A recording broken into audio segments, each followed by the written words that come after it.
Does anybody here, have you noticed that gasoline prices are going up? You noticed that just a little bit?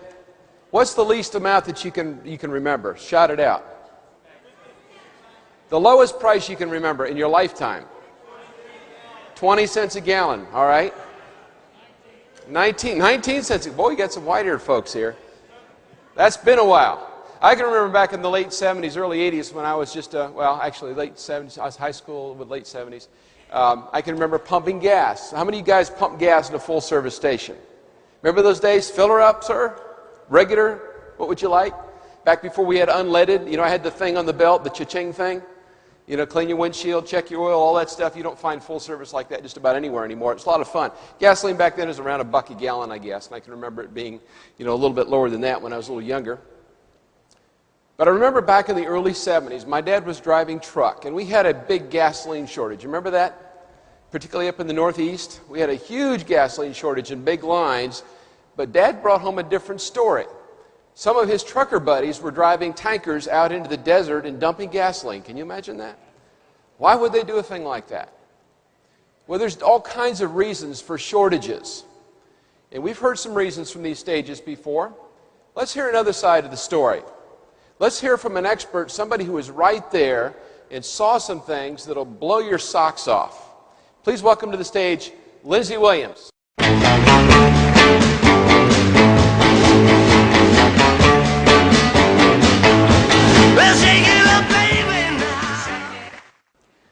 Hasn't this been a wonderful Quest Q2 event?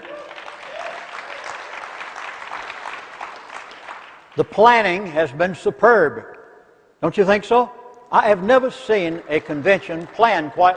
The speakers, there's no such thing as a second-rate speaker. I mean, everybody here has been great.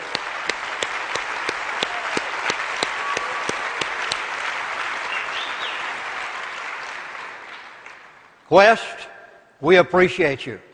God bless you, and thank you for the wonderful job you're doing.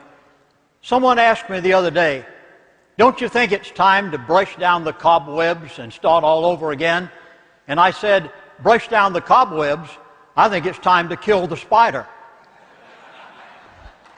Today you will hear the truth, the whole truth, and nothing but the truth, and I hope you go away from here knowing the rest of the story. If you have a pencil and paper, and I'm sure you do sitting there, please jot down one expression that will summarize everything that I'm going to say in the next hour and a half. The standard currency of the world is oil. It's not the American dollar. Neither is it the euro. It also is not the ruble. How did it begin with me? It began, may I put it this way, since I'm at Quest. My quest began in 1970. I was a missionary in the state of Alaska. I'd been a Baptist pastor for the past 12 years. When I arrived in Alaska, I heard that they were going to build the Trans-Alaska Oil Pipeline. That was that 800-mile, 4-foot diameter, largest pipe ever constructed on the face of the earth for the carrying of crude oil from the monstrous new oil find at Prudhoe Bay on the Arctic Ocean, where it goes to 130 below zero in the wintertime, and I've never understood why they can't find oil in a better place.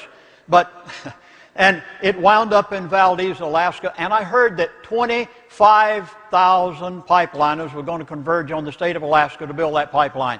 25,000 of the cussedest, drinkingest, orneriest folks on the face of the earth. What would you do if you were a missionary? The first thing that came to my mind was they must need some spiritual guidance. So I went to Alaska Pipeline Service Company and I said, don't you need a chaplain on the Trans-Alaska Oil Pipeline? They said, chaplain? We don't know what to do with you. Well, I guess persistence paid off. I kept going back and back. And finally they said, okay, we'll give you the northern 7 camps. I'm sure they thought I'd last about 3 months with those pipeliners. From Prudhoe Bay up on the Arctic Ocean. And they said down to Galbraith Lake, 7 work camps. Go up there and see what you can do. Well, I did. I lasted 6 months. and was still going good and having a great time. And Mr. R.H. King, personnel relations man, came to me one day with Alyeska, and he said, "Chaplain, you're saving us thousands of dollars of counseling fees that we aren't having to pay. It's amazing what attitude you're creating amongst the men in the work camps." And he said, "We would like to offer you executive status." I said, "Well, what does that mean?" He said, "Well, that means you can go any place you'd like to, see anything you want to see. We'll give you a vehicle, an executive pass." And he said, "We would like to invite you to sit in on our board meetings in an advisory capacity in order to help the relationship between management and labor." Now, this had to have been the providence of God, because there is no possible way that a little insignificant, unknown aviation missionary could have been allowed in the meetings with men that come from the IMF, the World Bank, and the top oil company officials of the world. But for 3 years' time, I sat in their board meetings, and it changed my life. I will never be the same person again. If someone had asked me in 1970, "Lindsey Williams, do you believe there's a group of people on the face of the earth who control the world?" I would have said, "Who are you, a John Bircher?" And I would have laughed at them.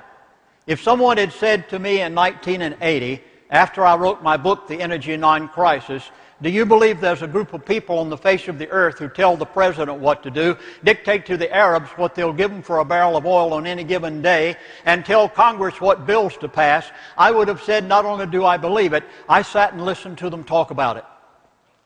I remember one night, I went back to my dorm room. I'd been with these people all morning. There's one other part to this story.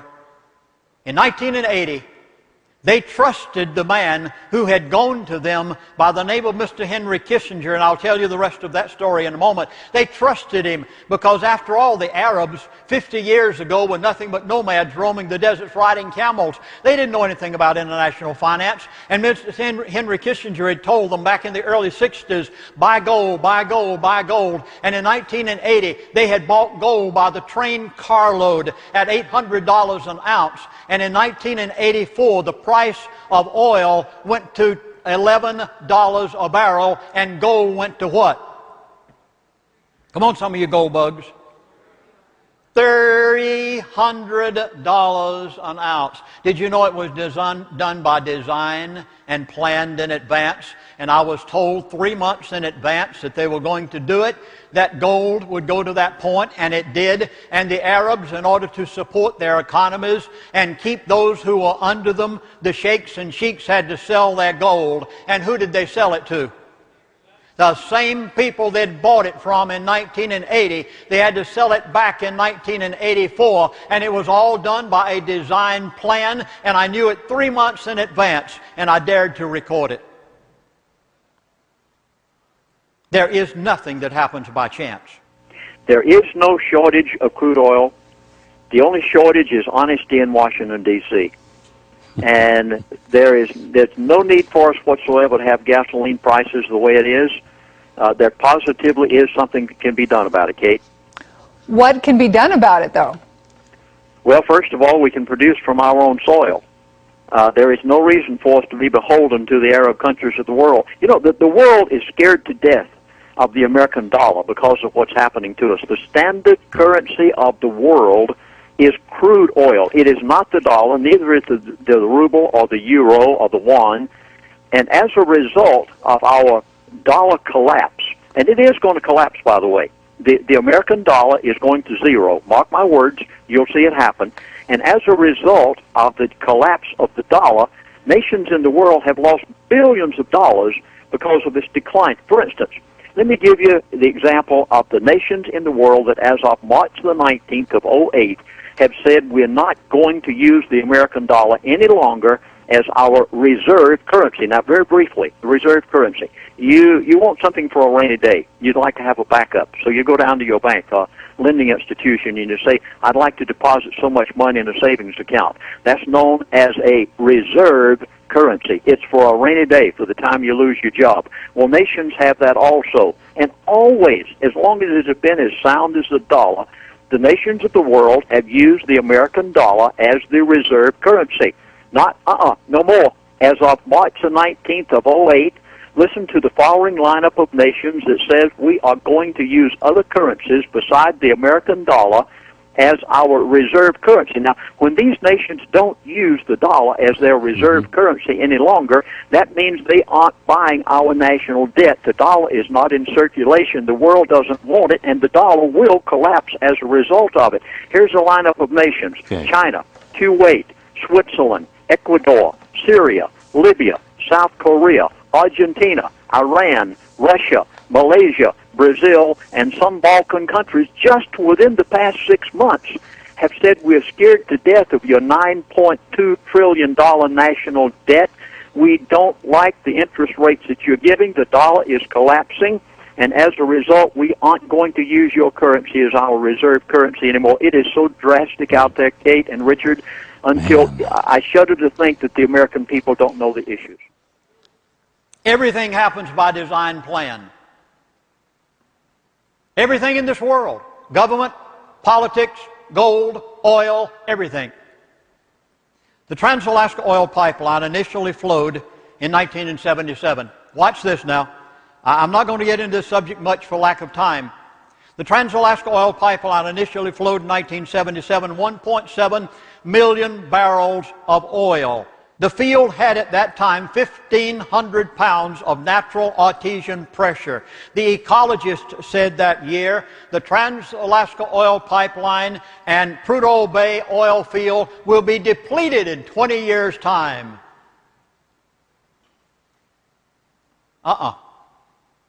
30 years later, the field still has 1,500 pounds of natural artesian pressure. They're flowing 1.4 million barrels of oil in that pipeline today. The field has replenished itself. There is no such thing as an energy crisis. There is no such thing as a lack of crude oil. And the Russians proved why when they drilled their deep Kola 3 wells to 42,000 feet and finished up the last one last year and found in the heart of the earth massive amounts of oil such as man never dreamed of. And the fields of the earth in many areas are replenishing themselves just as they're doing at Prudhoe Bay. The only lack that we have today is not a lack of oil, it's a lack of honesty in Washington, D.C.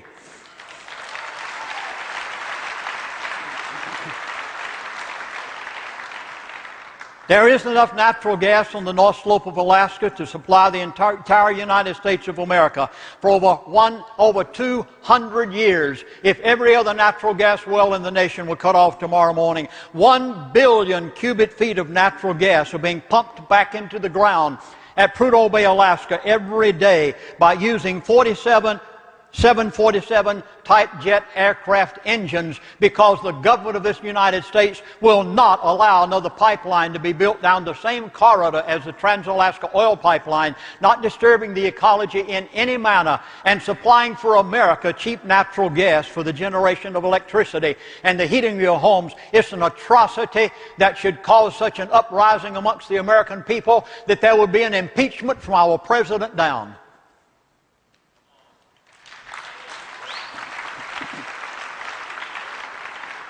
Listen to the governor of the state of Alaska, March the 18th, 2005. He appeared on the Bill Maher TV show entitled Real Time. He said, quote, "There is potentially enough crude oil on the North Slope of Alaska to last the United States of America for over 200 years. He is correct. But oil will go to $5 a gallon in the very near future. Prepare yourself. You are going to see it. It will go to $7 and $8 a gallon. Mark my words." You're going to say, I know what you're going to say. You're going to say this Quest conference had a prophet there. You know what I'm going to tell you? I'm going to tell you I sat in their board meetings. I heard them talk. They had a 30-year plan. They're doing exactly to you.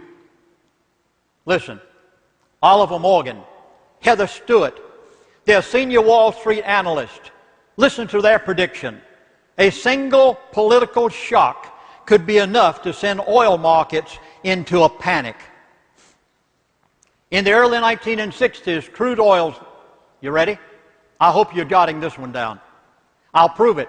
give you names, dates, and place. You'll find that nothing I say today is what Lindsey Williams thinks. I'm documenting every word carefully because I'm saying some potent things that the powers that be don't want said. In the early 1960s, crude oil was chosen as the method of controlling the world. There's one thing that touches every human being on the face of this earth, I care not who they are, whether it be the person who lives in a cardboard shack in a third world country, or whether it be the affluent American who drives an SUV. Oil touches every life. The toothbrush you brush your teeth with tonight, it's made out of plastic. It came from crude oil. The plastic bag in your garbage can at home, it's a crude oil product. The asphalt highway that you drive your automobile in. The polyester clothes you're wearing while you're sitting there in that chair. The drugs at the drugstore, many of them are made from crude oil. The gasoline at the gas pump. There's one thing that touches every human being on the face of the earth, and it was chosen by the power elite in the early 60s as a method of controlling the world. Watch this one now, and please jot this one down because I'm going to give you some startling statements just after this. What you are being charged at the gas pump is a form of taxation. Now, you don't know why, and neither would I, had I not been sitting in their board meetings. Now, I know exactly whom they have told you to blame. They've told you to blame the big oil companies. Now, I must clarify something here. When I was a chaplain on the Trans-Alaska Oil Pipeline, I was paid by my religious denomination.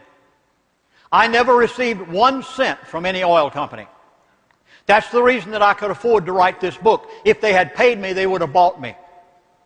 But they didn't pay me, and they can't buy me. And I've tried to tell this story for 25 years, and finally Americans are beginning to wake up because they're paying $3 and $4 in California, $4 a gallon at the gas pump. And finally they're knocking on my door and saying, what is it? Would you like to know who the real villains are? I would have never known that. No way in this world could I have known this had I not been sitting in their board meetings and listened to what they had to say. I know who you're told to blame. You're told to blame the big oil. Oh, sure, the big oil companies are making all-time record profits. But who is it that's making more than they are? Do you know who they are? No.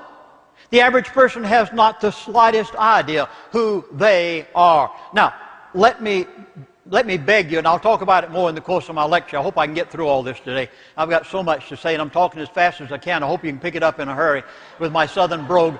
But I hope you'll listen to one expression. Please listen to their buzzwords. They tell you everything they're going to do. It's just that the average person does not know how to understand what they're saying. And that's the reason I wrote my book, Syndrome of Control, which I'm going to give you a copy of if you'll allow me to when you get my DVDs. And this Syndrome of Control is a full-length, over 200-page book, tells the mindset and the thought patterns of the people that I lived with for 3 years' time. I said the American people must know how these people think, and I wrote a book about it. Who is they, and what are they doing to you? Listen for a buzzword. Very seldom will you ever hear it. Every now and then you'll pick it up on the evening news, and the word is oil bourse. Did you know that Saudi Arabia is not allowed to sell Shell Oil Company a barrel of oil? No.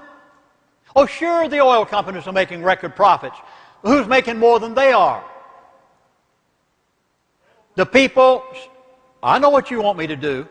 I was hoping somebody would do that. You want me to get ethnic, don't you? I'm not going to. I'm going to tell you the truth today. And you're going to be startled by the truth I give.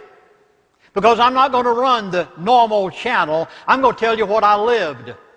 And I'll have to tell it like it is, because I was taught by my parents to be an honest Christian, and as a minister of the gospel, I have no choice but to tell it to you as it is. Who are they?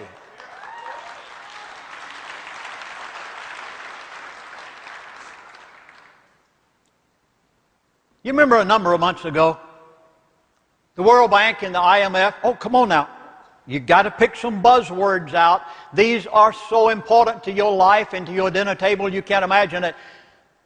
You remember about 3-4 months ago, the World Bank and the IMF said, oh, and they made themselves look so good.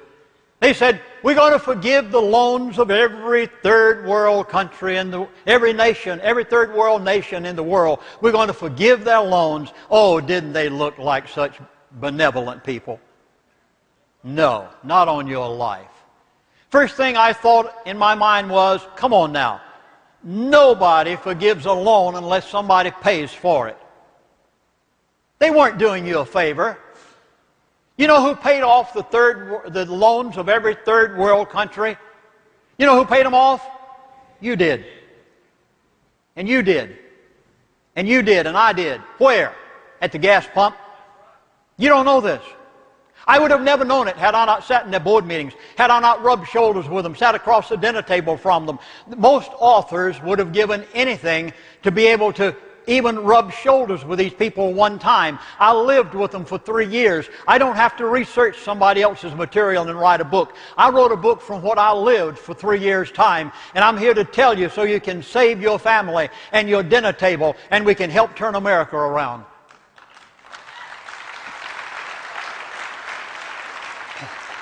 Who are they? Saudi Arabia, any oil-producing country of the world.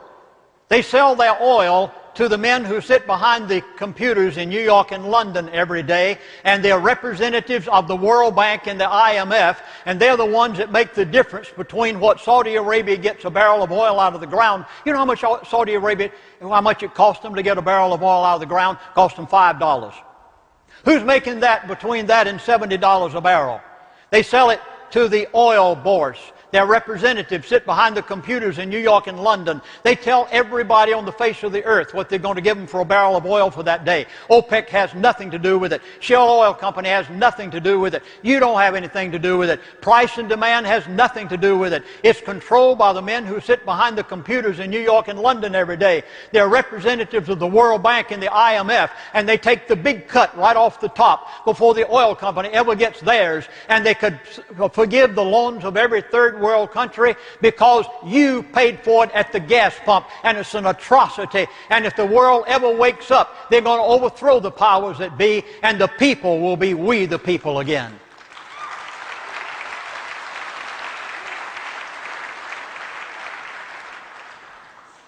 Now I'll give you the details. During the administration of President Carter, there was a man by the name of Mr. Henry Kissinger. He went to every leading oil-producing country in the world, and he said, I'd like to cut you a deal. And they said, what? He said, we will send America's oil companies over to produce your fields. We'll make you rich. You'll be the wealthiest people on the face of the earth. You must sign on the dotted line to do two things. You may have heard this. Very few have. I would not had I not been there. You must do two things. Number one, you must denominate all oil sales in American dollars. Since 1960 and the inception of the great oil boom, all oil sales have been done in American dollars. Watch this carefully. You've got to know what to do when you go back to those booths over there in the exhibit room, and you'd better do it today. Number one, you must denominate all oil sales in American dollars. Number two, they said, what's that? We like the first one, solid as a dollar. You remember those days? What's number two? He said, you must take a certain percentage. I wish I knew that percentage. Somehow I missed it back in those days. He said, you must take a certain percentage of everything we buy oil from you with, and you must turn around and invest it in American T-bills and securities. Basically, in a nutshell, the oil-producing countries of the world would buy our national debt, $9 trillion. Watch out. Something has happened. Before I go into what has happened, may I say that two nations wouldn't sign on the dotted line. Who were they? Iraq and Iran.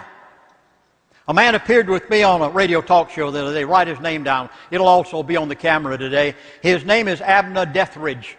He was the man, one of the men sent by the State Department of the United States of America to Saddam Hussein back in February through March of 1990 and said, if you invade Kuwait, the State Department and the United States of America will do nothing about it. It was a setup. It was a trap. Saddam didn't know it. Saddam had to be destroyed because he wouldn't sign on this dotted line. That's the only reason. There are a lot of people in the world that have murdered more people than Saddam Hussein did. I'm not taking up for him. I know he was a wicked man. But I'm telling you the facts. And here he did. What did he do? You remember that Kuwait had been a part of Iraq prior to the last war, and when the world was divided up after the last war by the powers that be, Kuwait was taken away from Iraq, and so Saddam said, I want Iraq back. He went and invaded it on August the 1st, 1990, and immediately after that, who came down on him? Why? It was a setup. All President Bush Sr. wanted was an excuse to invade Saddam to get back at him because Saddam was not willing to sign on the dotted line in the days of Henry Kissinger. What was the second nation that was not willing to sign on the dotted line? Iran. It's not nuclear. What's happening in Iran has nothing at all to do with nuclear. Iran is years away from producing a nuclear bomb. Why are we using nuclear as an excuse to invade Iran or to do something about Iran or put sanctions on Iran? North Korea has the bomb. China has the bomb. On and on and on. Israel. You could go on and on with the countries that have the bomb. Why have we singled out Iran, who doesn't even have one yet? Because Iran would not sign on the dotted line in the days of Mr. Henry Kissinger, and they must be destroyed at any price, even if you Americans have to pay the lives of your sons to go there and do it. Listen to what Major General Smedley Butler said. President Eisenhower one time was asked, it was stated, Mr. Eisenhower, you are very similar to Smedley Butler. Eisenhower replied, I wish I were half the man Smedley Butler is. He was a general who told the truth. Listen to a statement. War is a racket. It always has been. It is possibly the oldest, easily the most profitable, surely the most vicious. It is the only one in which the profits are reckoned in dollars and the losses in lives. Only a small inside group knows what it is about. It is conducted for the benefit of the very few at the expense of the very many. Out of war, a few people make huge profits. He said it in his book. Now, there was an unexpected problem that arose. It has arisen within the past 90 days.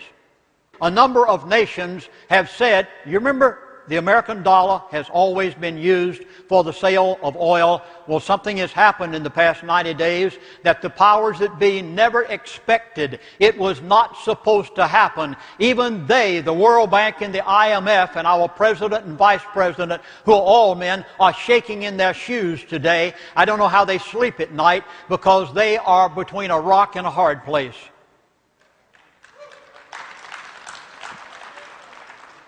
Something is about to happen, and it's drastic.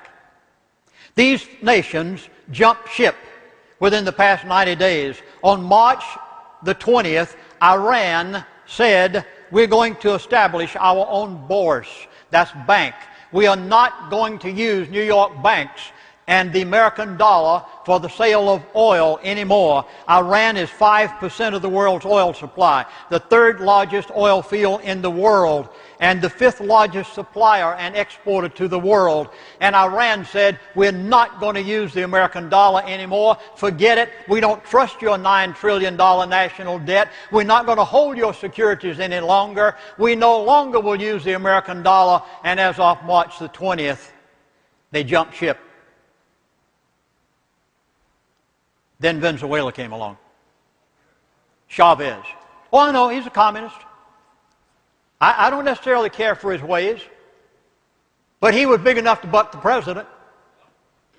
And he said, we're not going to use your dollar anymore either. We're going to establish our own bourse. Then Syria jumped ship. Oh no, Syria's not an oil country. A lot of money goes through it though.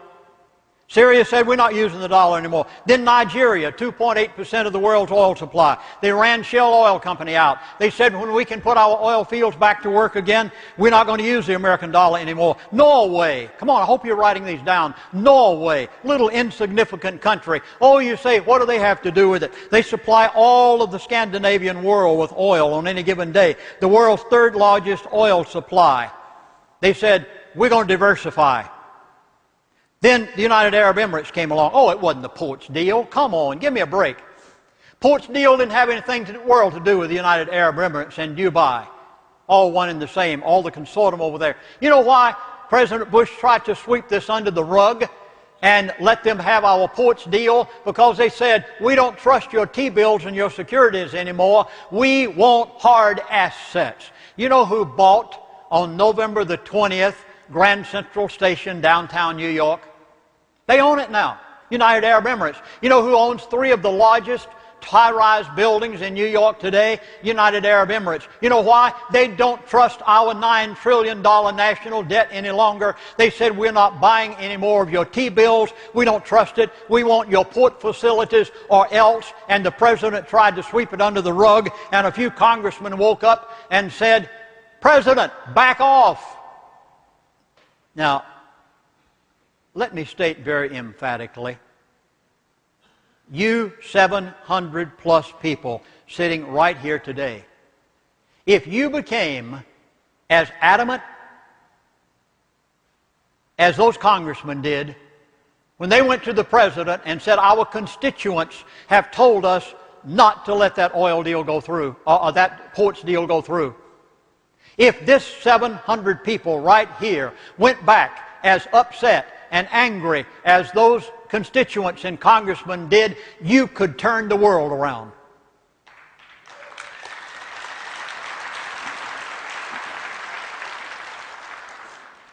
They went back to the president and they said, don't you do it. What did the president do? The president had no choice but to back off and didn't give the United Arab Emirates what they wanted. You know what the United Arab Emirates did the day after? It was February the 28th, 06. You know what the United Arab Emirates did the day after they did not get the ports deal? You didn't see this. It would have collapsed Wall Street. They pulled $13.5 billion out of the United States of America and securities and sold them off, because they were so angry that the president wouldn't give them the ports deal, and he must have shaken in his shoes that night. Then the next country to jump ship, Bolivia came along on May the 5th of 2006. I'm sorry, May the 2nd of 2006, and said, we are diversifying. Then the nail that was driven into the coffin. This is my prediction. This is Williamsology, if you may. The nail that was driven into the coffin took place on May the 11th of 2006, when Mr. Putin of Russia said the Soviet Union will now establish its own bourse and will use the ruble as the transfer and sale of oil for the Soviet Union. And as far as I'm concerned, it drove the nail in the coffin of the American dollar.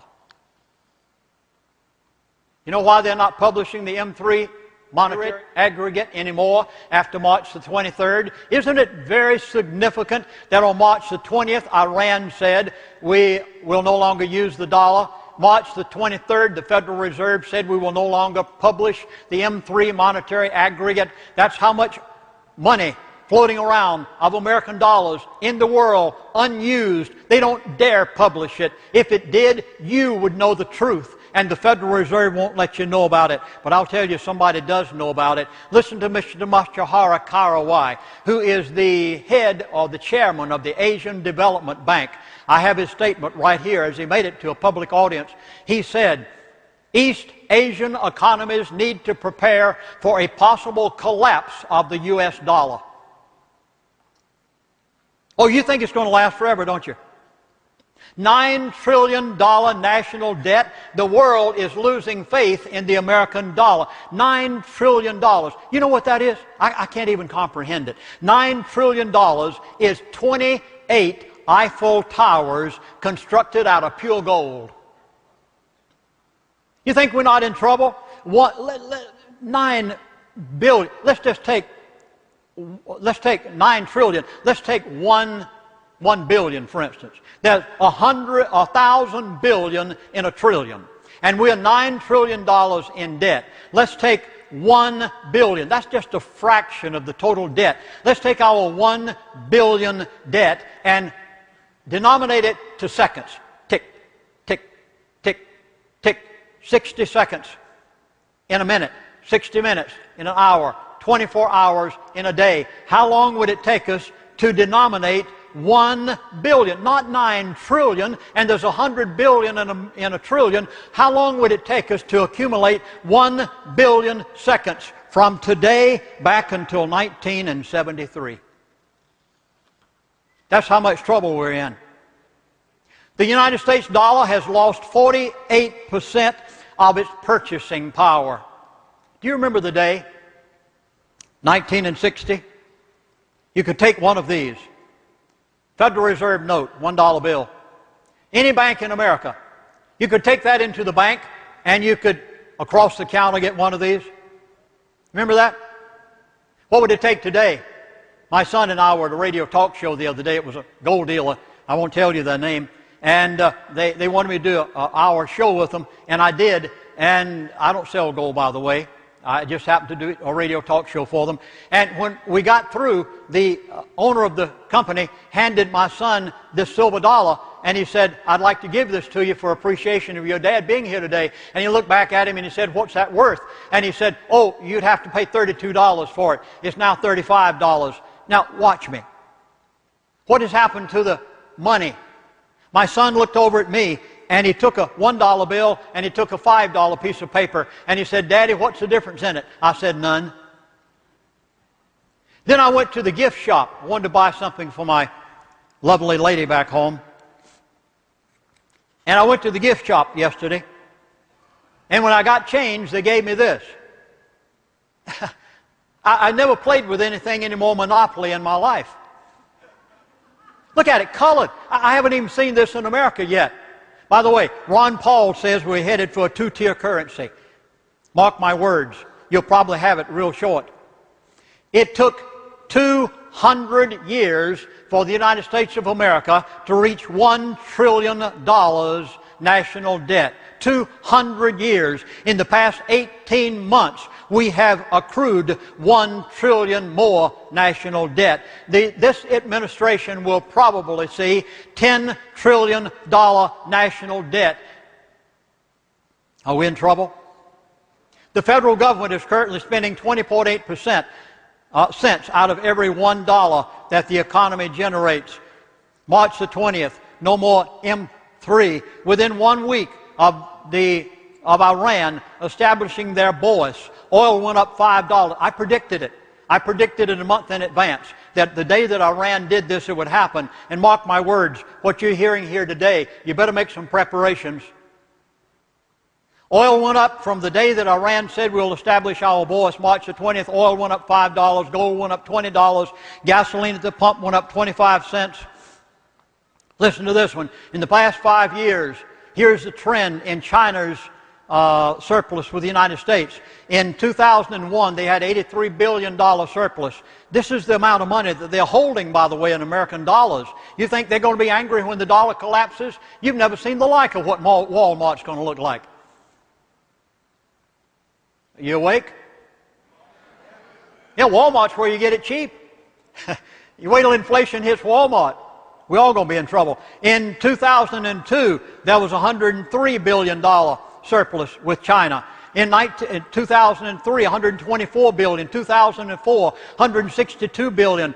In 2005, $201 billion. And the China representative who came to the White House just recently made this statement, and oh my, did it set off something in my mind. He said, China can stop buying dollar-denominated bonds, and the day they do, what's going to happen to the United States of America? The U.S. is forced to import 400,000 gallons of gasoline a day from other countries. We have set ourselves up for one of the most perilous times that you can ever imagine. By the way, don't get up and go yet. You couldn't eat dinner right now anyway. You may as well stay to the end. I am going to give you some solutions. I'm watching that little thing down there. Whenever it changes colors, I don't know how many minutes I have, but by the way, how many minutes do I have? I can't see the clock. All right. The U.S. back in 1981 had 321 refineries. The U.S. today only has 149 oil refineries. Many plants are operating 24 hours a day with no downtime for maintenance, and the supply is growing in fuel. We're operating at 90% capacity. We're in trouble. Oh, I wish I had the time to tell you the story of the farmers.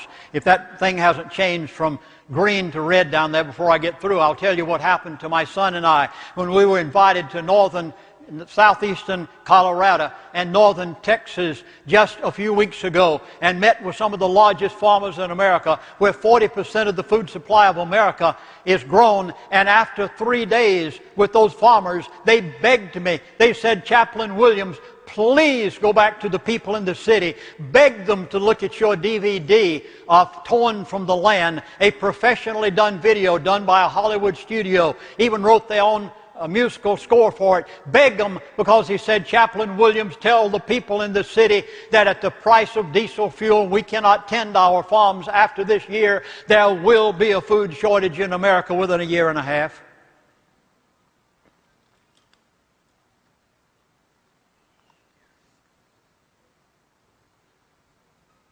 You ready for the solution? There is a solution. I wouldn't dare leave you without this. You may not like some of what I have to say. May I say it anyway? I have to tell you the truth. The solution to this is in about 4 parts. The first solution to all of this is spiritual. You can stand everything else if your spiritual foundation is sure. The most valuable things on the face of this earth are spiritual, not physical. I know you're here for the physical, and I am partially too. But the most valuable things in the world, love, joy, peace, long-suffering, gentleness, goodness, kindness, greatest virtues they are. A man walked up to me the other day after I said something like this, and he said, "Oh, Chaplain, I can't accept this God stuff." He said, "I can't see it." I said, "Do you love your wife?" "Oh, sure I love my wife." I said, "Can you see it?"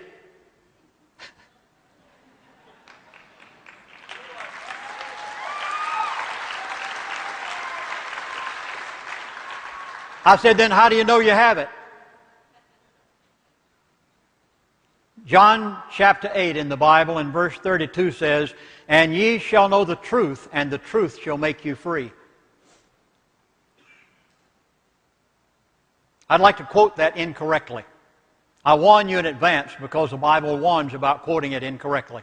Ye shall know the truth, and the truth will scare you to death. Quite to the contrary. When it happens to the dollar, what is inevitable? You see, if we were allowed to have the oil from the North Slope of Alaska to come to American refineries, the price of gasoline at the gas pump could plummet as much as $1.50 a gallon. But our president cannot allow it. And they will never open up ANWR. Why won't they? Because if they allowed the oil from our own soil to come to American refineries, the other oil-producing countries of the world that haven't jumped ship yet would not be obligated to buy our national securities, our T-bills and our securities, and the dollar would collapse within a month's time. And our president knows it. But yet, on the other hand, if other nations continue to jump ship and don't use the American dollar, and the New York bankers no longer have the control of the oil of the world through the control of the American dollar, the dollar will collapse anyway. Just a matter of time. It's going to happen one way or the other. Had you rather have back the great American dream and some honesty in Washington, D.C., and let the dollar collapse if necessary?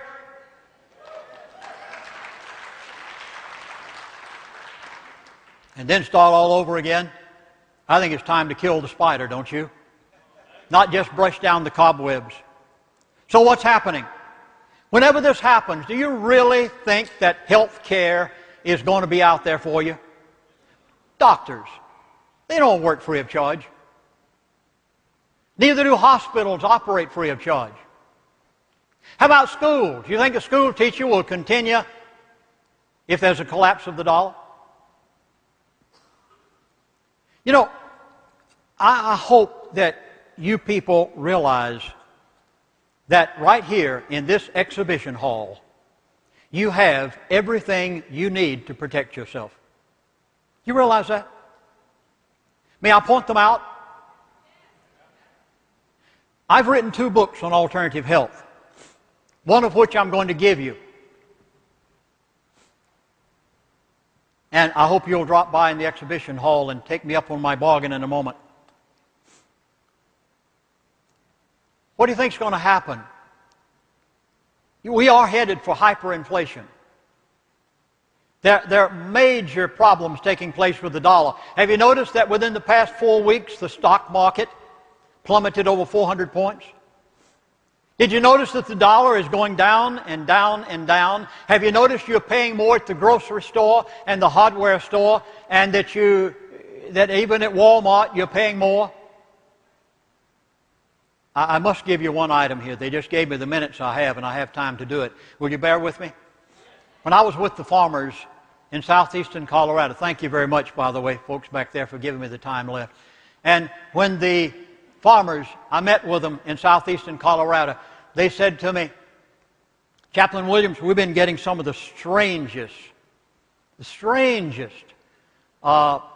inquiries within the past year. I said, what?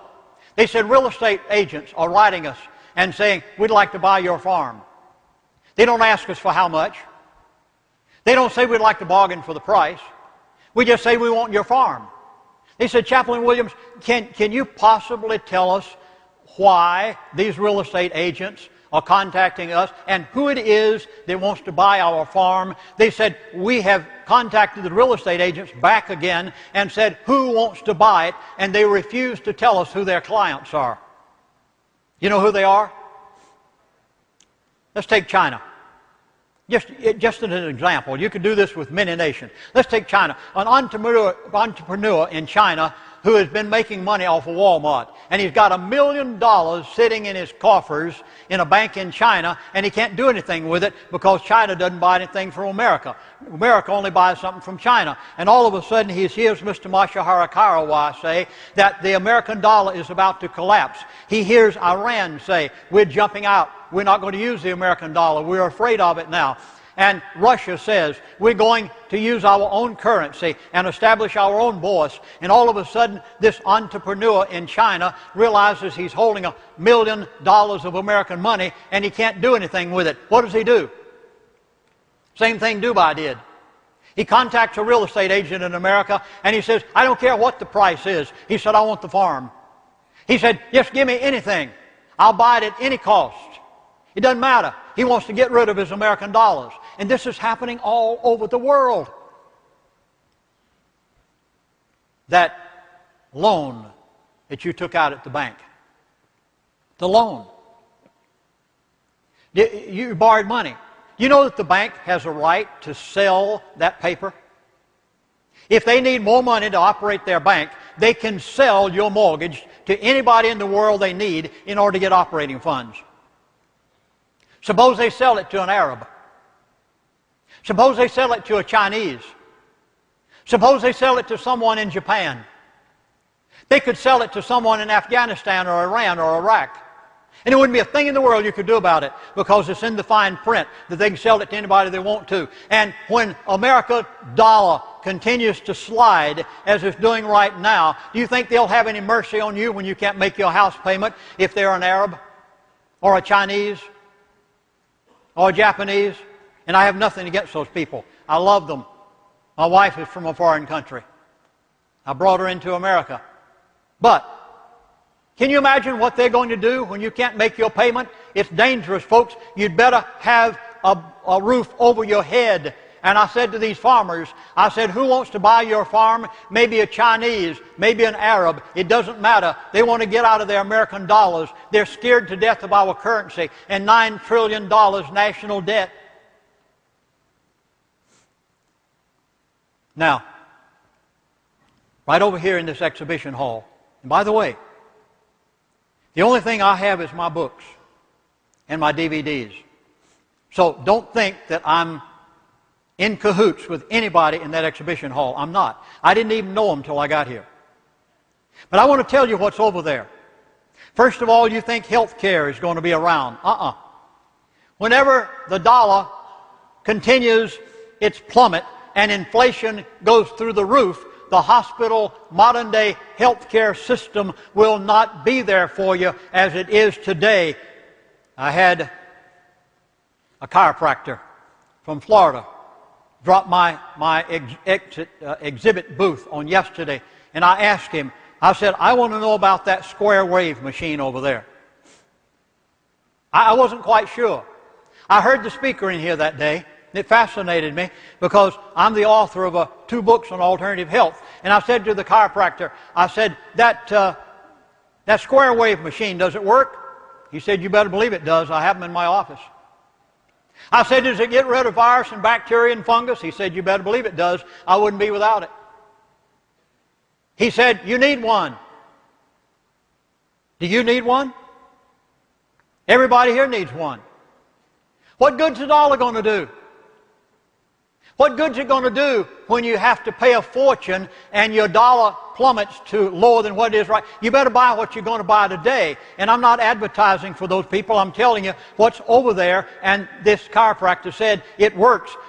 If you had to pay only $3,000, I think that's what they're charging for, about $3,000 today, you may be paying $5,000 6 months from now. Why? Because I know the other day I had to buy a DVD machine to make DVDs. The price went up $100 in 30 days. Why? Oh, DVD machines a year ago cost $1,500. They went down to $700. Before I could buy one, they went back up to $800. And I asked the people at CCI in Seattle, Washington, I said, why'd they go back up? And they said they went up because the dollar is plummeting. It's worth so much less. We get it from China, and China's charging us according to the value of the American dollar. Folks, watch out. Hyperinflation is here, and it's going to continue, and the dollar is where it's going, and mark my words, it's all planned. Every bit of it is according to their agenda. They know what they're doing, and you and I are considered as nothing but pawns in the game. But I have a message for them. It's time that 700 people from Quest wake up and go back home and do something about it.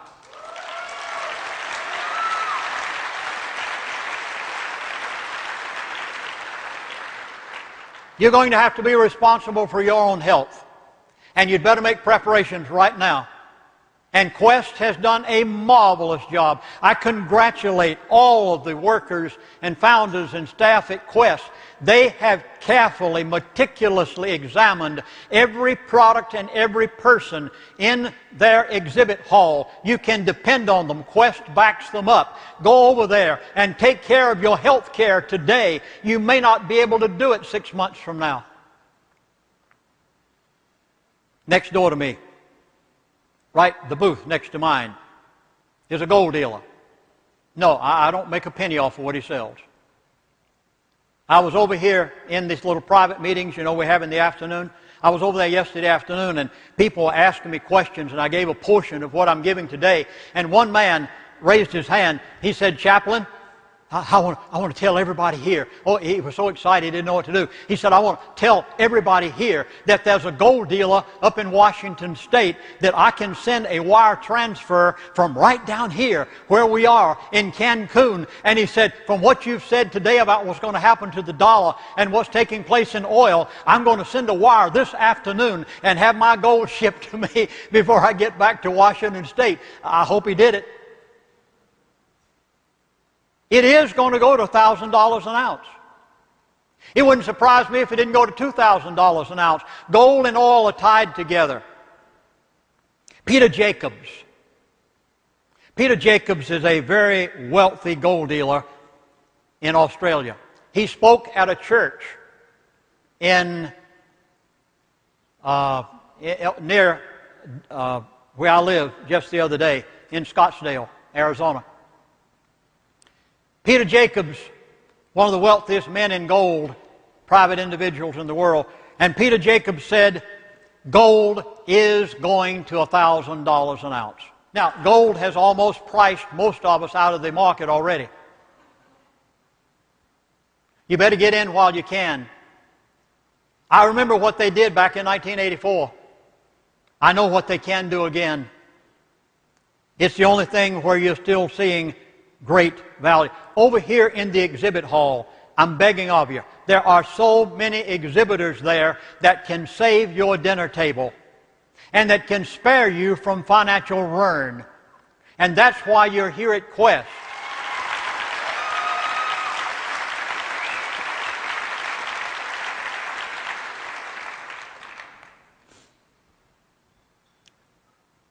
I wrote this book, Syndrome of Control,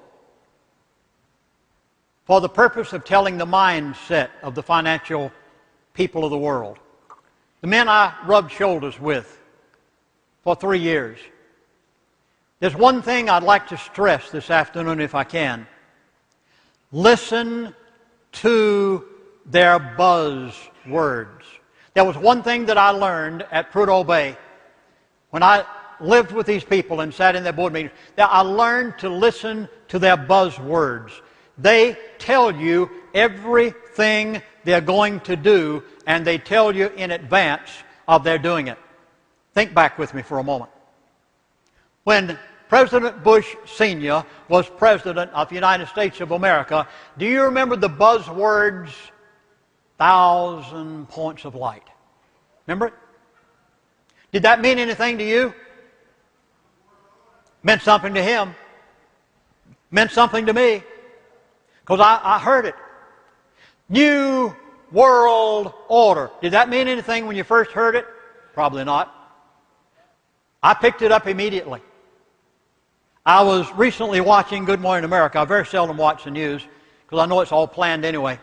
But I was watching Good Morning America one morning, and George Bush Sr. was being interviewed. And the question was asked him by the host on Good Morning America, Mr. Bush, do you ever watch the morning news? You know, valid question. Why not?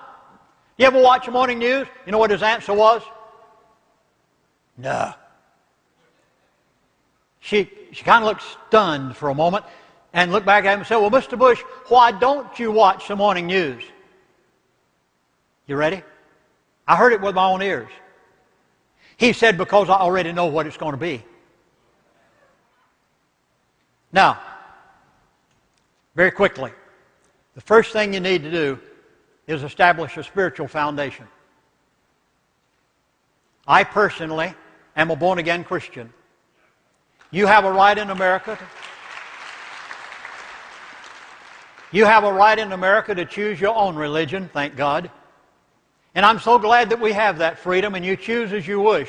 But you establish a spiritual foundation, and mine is the blood of Jesus Christ. And through the cross of Calvary, I know that I'm safe regardless of what takes place in this life. Establish that foundation in Jesus Christ, and be sure that you're not on sinking sand, but you're on the solid rock. And when you are, no matter what takes place to the dollar, or whether you gain or lose, matters not, you still will have peace, and your family will still be secure, and your husband and wife will still be together. Looking for a job? Joe Smith started out the day early, having set his alarm clock, made in Japan, for 6 a.m. While with his coffee pot, made in China, was perking, he shaved with his electric razor, made in Hong Kong. He put on a dress shirt, made in Sri Lanka, design jeans made in Singapore, and tennis shoes made in Korea. After cooking his breakfast in his new electric skillet made in India, he sat down with his calculator made in Mexico to see how much he could spend today. After setting his watch made in Taiwan to a radio made in India, he got in his car in his search for a good-paying American job. His car made in Germany. At the end of yet another discouraging and fruitless day, checking his calculator made in Brazil, poured himself a glass of wine made in France, and turned on his new TV made in Indonesia, and then wondered why he couldn't find a good-paying job in America.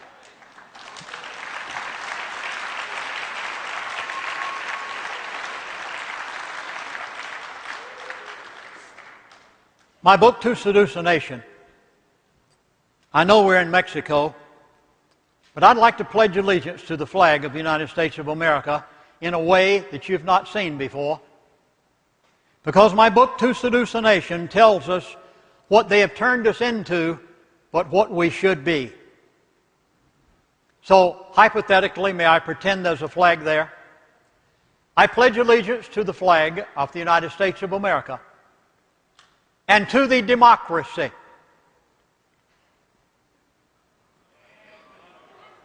Oh, what's the matter? You're not asleep, are you? Now, come on. I pledge allegiance to the flag of the United States of America and to the Republic. Article 4, Section 4 of the Constitution of the United States of America says, every state in this union shall the United States government shall guarantee to every state in this union a republican form of government. They've changed us into a democracy. I have a message for them. Under a democracy, people are we the sheeple. Under a republic, we are we the people.